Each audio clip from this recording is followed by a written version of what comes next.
memilih Gusti Saul. Pada kesempatan kali ini, saya akan membawakan sebuah cerita rakyat dari daerah Sentani dengan judul Asal Mula Danau Sentani. Yang lainnya belum? Jika belum, menurut cerita nenek moyang, ada sebuah suku dari timur. Suku itu suku apa ya? Ada yang tahu? Suku Wali. Mereka dipimpin oleh Wali. Mereka berjalan dari timur, melewati lembah sebelah selatan, dan tiba di sebuah tempat yang bernama Yomoro atau Gondari. Mereka menetap di situ. Sayangnya, di kampung itu mereka kesulitan mendapatkan api dan air. Untuk mendapatkan api, mereka harus menggeser buah batu tuki. Sementara air, mereka harus mengharapkan air hujan. Pada suatu hari, Wali mulai memikirkan nasib keluarga dan anak istrinya karena kesulitan mendapatkan api dan air. Akhirnya, karena rasa tanggung jawab, Wali menyiapkan harta berupa tombak batu, manik-manik biru, hijau, dan kuning. Dari pagi-pagi Senin, Wali berangkat menuju utara Wonosobo untuk bertemu dengan Robo. Setibanya di sana, Robo menyambutnya dengan baik. Ia menyapa Robo dengan dedek dan Robo menyapanya dengan cucu. Maksud apa cucu kemari jauh-jauh? Siapa yang membuatmu dan siapa yang menunjukkan jalan untukmu? Tanya Robo, jawab Wali. Oleh karena perasaan kasih dan kebutuhan yang akan air yang sangat besar, maka saya mencari kembali. Air nanti saya kasih, tapi nanti cucu cari ke sebelah barat. Kata Robo. Kemudian Wali mengeluarkan harta yang dia bawa, lalu menyerahkannya kepada Nenek Robo. Nenek Robo pun mengundang Wali untuk melihat keempat mata air di jernih, yakni mata air untuk cuci barang-barang kotor istri dan anak-anaknya, mata air untuk main dan masak makanan, mata air khusus untuk istri dan anak-anaknya mandi, dan mata air khusus untuk pribadi Nenek Robo. Nenek Robo bertanya kepada Wali, Dari keempat mata air ini, mana yang kamu mau ambil dan timbang? dari mata air khusus, apa Robo?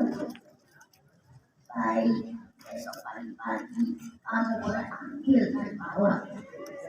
Hari pun menjelang siang, istri Nenek Robo lalu menyiapkan makanan. Nenek Robo pun menunjukkan petunjuk cara membawa air. Ingat, air ini tidak boleh pas dari baumu sampai tiba di kampung Jomoko. Nanti cucu akan bertemu dengan Aswari, Babi, dan Bu Mabrur. Jangan marah mereka, karena mereka adalah saudara-saudara saya. Hari menjelang sore, Wali ingin berkemas untuk pulang. Namun, Nenek Robo menahannya untuk bermalam saja. Nanti keesokan hari ia boleh pulang. Besok pagi-pagi, saat Wali bersiap, Nenek Robo kembali mengingatkan akan pesan cara membawa air yang ia sampaikan pada kemarin hari. Wali lalu berpamitan kepada Nenek Robo, lalu ia berjalan. Di tengah perjalanan, Wali melihatkan suara di depannya. Muncul keinginan untuk memanahkan suara itu. Tetapi Wali ingat akan amanat yang disampaikan Nenek Robo. Lalu Wali membiarkan suara itu, lalu ia melanjutkan perjalanannya. Perjalanan Wali hampir sampai karena sudah melewati dusun dan kampung. Tiba-tiba Wali melihat gadis jantan yang sangat gemuk sedang berkubang di depannya. Rasa untuk memanah babi itu tak tertahankan lagi. Akhirnya Wali melepaskan air dari bahunya dan menggantung di pohon. Saat Wali ingin memanah babi itu, air yang digantungnya jatuh dan tumpah. Air itu mengalir menuju Wali. Ibaratkan air kali yang mengalir, air itu seolah-olah mengejar Wali. Wali akhirnya melancarkan kurangkas Wali pertama.